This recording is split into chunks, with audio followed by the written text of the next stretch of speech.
जब आँख खुले तो धरती हिंदुस्तान की हो, जब आँख बंद हो तो यादें हिंदुस्तान की हो। हम मर भी जाएं तो कोई गम नहीं, लेकिन मरते वक्त मिट्टी हिंदुस्तान की हो। ये जो हम अपने घरों में अपने खास लोगों के साथ आराम से जिंदगी गुजारते हैं, ये इसलिए हो पाता है कि किसी का बेटा, किसी का भाई, किसी का पिता या किसी का कोई अपना सरहद पर तैनात होकर अपनी जान की परवाह किए बिना हमारी रक्षा करता है। क्या इन्हें चिंता नहीं होती होगी अपने बच्चों की, अपनी बहनों की, अपनी माँ की? क्या वो नहीं सोचते होंगे कि अगर मुझे कुछ हो गया तो मेरे पीछे मेरे परिवार का क्या होगा? बेशक सोचते होंगे, लेकिन देश इनका पहला परिवार है, तो कैसे हो सकती है कोई चूक इसकी रक्षा में? आज हम जानेंगे एक ऐसे जवान के बारे में जिसने 3 परिवारों की जान बचाई, लेकिन खुद की जिंदगी समर्पित कर दी।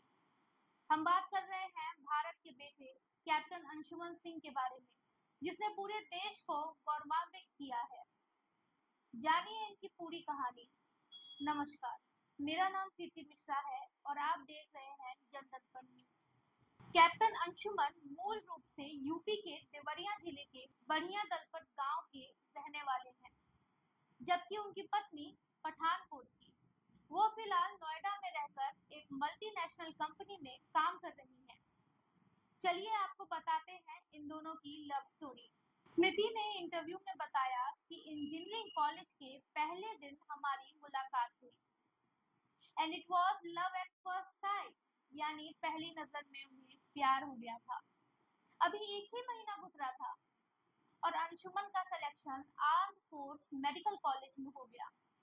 वो सुपर इंटेलिजेंट इंसान थे। हम सिर्फ एक महीने साथ रहे, फिर 8 साल की दूरी बन गई, लेकिन रिश्ता कायम रहा। इसके बाद हमने सोचा कि हमें शादी कर लेनी चाहिए, इसलिए हमने शादी कर ली। फरवरी 2023 में स्मृति और कैप्टन अंशुमन शादी के बंधन में बंध गए।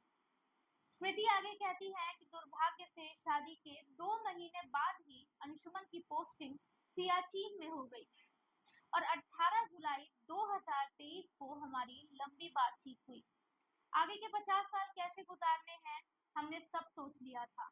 हमारे बच्चे, हमारा घर, सब कुछ। 19 जुलाई को मैं एक फोन कॉल से उठी। वहां से आवाज आई, कैप्टन अंशुमन सिंह शहीद हो गए। अगले 7-8 घंटों तक हमें यकीन नहीं हुआ कि ऐसा भी कुछ हुआ है। मैं ये मानने को तैयार नहीं थी कि मेरे पति अब इस दुनिया में नहीं रहे।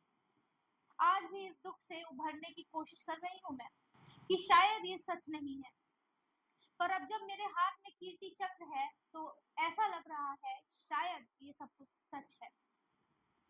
वो एक हीरो हैं। हम अपने जीवन को मैनेज कर सकते हैं क्योंकि उन्होंने काफी कुछ मैनेज किया है। उन्होंने अपने परिवार का, अपने जिंदगी का त्याग किया है 3 परिवारों को बचाने के लिए।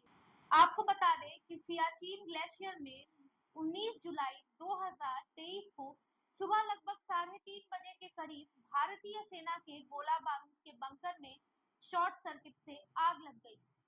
वहीं उनके कई साथी बंकर में फंस गए। अंशुमन ने अपने साथियों को बचाने के लिए अपनी जान तक की परवाह नहीं की और बंकर में कूद गए। उन्होंने 3 जवान को सुरक्षित बाहर निकाला। इस हादसे में वो बुरी तरह झुलस गए। उन्हें एयरलिफ्ट करके चंडीगढ़ इलाज के लिए लाया गया, पर अफसोस उन्हें बचाया नहीं जा सका और वो शहीद हो गए। बीते शुक्रवार को राष्ट्रपति द्रौपदी मुर्मू ने कैप्टन अंशुमन सिंह को मरणोपरांत कीर्ति चक्र से सम्मानित किया। राष्ट्रपति द्वारा इस सम्मान को मरणोपरांत कैप्टन अंशुमन की पत्नी स्मृति सिंह और उनकी मां मंजू सिंह ने स्वीकार किया। वाकई कैप्टन अंशुमन सिंह की विधवा पत्नी के नम आंखों को देखकर कोई भी भावुक हो सकता है।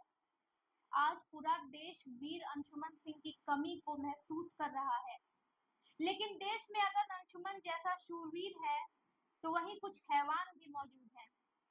जब कीर्ति चक्र लेते हुए मरणोपरांत अंशुमान सिंह की पत्नी की फोटोज को सोशल मीडिया पर शेयर किया गया तो कुछ हैवानों ने उनकी तस्वीरों पर अभद्र टिप्पणियां की। और ऐसी ऐसी बातें लिखी जो कि एक महिला की इज्जत के ऊपर शर्मसार कर देने वाला प्रहार है। महिला आयोग ने दिल्ली पुलिस के कमिश्नर संजय अरोड़ा को इस विषय में पत्र लिखा और लेटर की कॉपी को एक्स पर भी पोस्ट किया। वही पोस्ट के नीचे कई और लोगों के कमेंट्स के स्क्रीनशॉट्स को शेयर किया जा रहा है। अभद्र टिप्पणी करने वालों के कुछ नाम हैं अहमद, राजीव पारिक, दिलीप कुमार, अजमत उमर और न जाने कितने ऐसे लोग जिन्होंने उनकी तस्वीर पर घटिया कमेंट्स किए। देश में इस बात पर आक्रोश साफ दिख रहा है। सोचिए, जिसने अपना पति खोया हो, एक माँ के घर का चिराग बुझ गया, जिस कैप्टन ने 3 जिंदगियां बचाई हो, जो अपने देश के जवानों के लिए वीर गति को प्राप्त हो गया, उसके पत्नी के लिए कुछ हैवानों का इतना गंदा नजरिया, ऐसी भावनाएं, इस पर पूरे देश के लोगों का इस वक्त खून खौल उठा है। लोग इस बर्बरता पर सख्त एक्शन लेने की मांग कर रहे हैं। हमारे द्वारा दी गई इंफॉर्मेशन आपको कैसी लगी, कमेंट करके जरूर बताएं और देखते रहें जनदर्पण न्यूज। धन्यवाद।